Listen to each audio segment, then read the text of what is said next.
Meet Uncle Sam. He has a lot of bills to pay. Almost $4 trillion worth every year.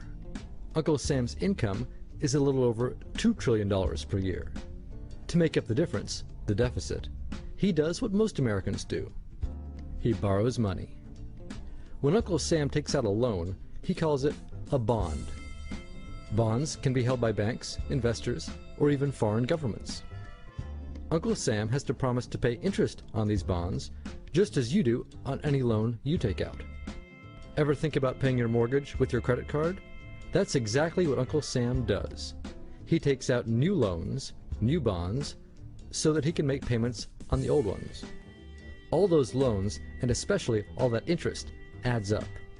Right now, Uncle Sam owes about $14 trillion. To put that in perspective, 14 trillion is about the same as the national GDP, the total value of all the goods and services produced by the American economy in an entire year.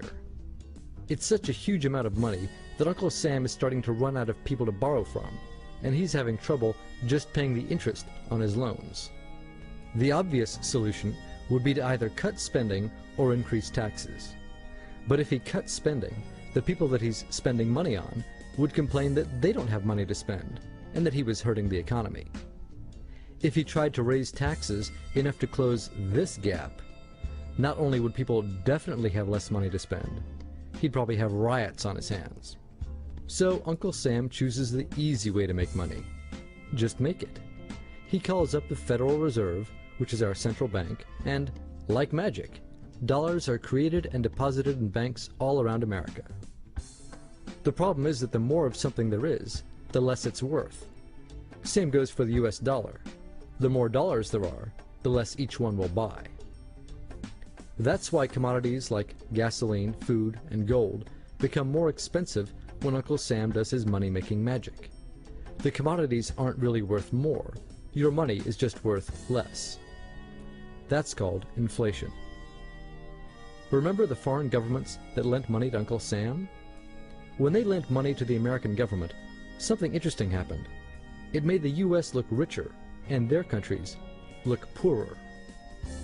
When a country looks poor compared to America, $1 of our money buys a lot of their money. So they can pay their workers only a few pennies a day. With such low labor costs, they can sell their products in America for lower prices than any American manufacturer can. The easiest way for American companies to compete is to move their factories overseas and pay their workers a few pennies a day too.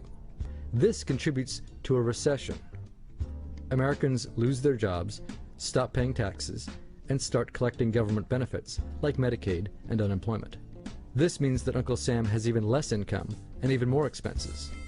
At the same time, the people who still have jobs are desperate to keep them, so they tend to do more work but not to get paid anymore.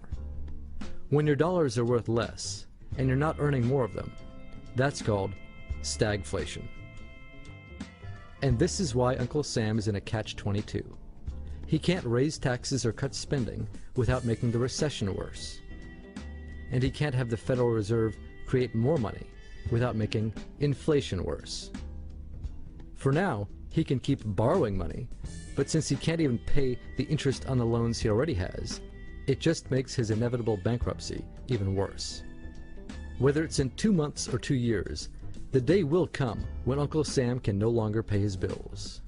When that happens, the banks, investors, and foreign governments who are counting on that money won't be able to pay their bills. You see, just like Uncle Sam, governments, banks, and corporations don't actually have much money. Mostly, all they have is debt to each other. If one link in the debt chain stops paying, defaults, the whole thing falls apart. If investors can't pay their bills, corporations won't be able to pay their employees.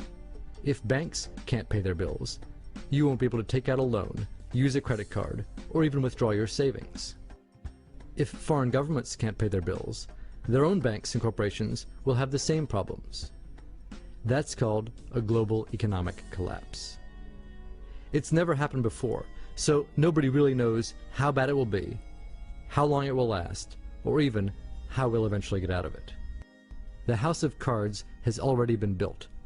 There's no painless way to dismantle it now. All we can do is to educate each other about what's actually going on, and to prepare for what may be very extraordinary circumstances.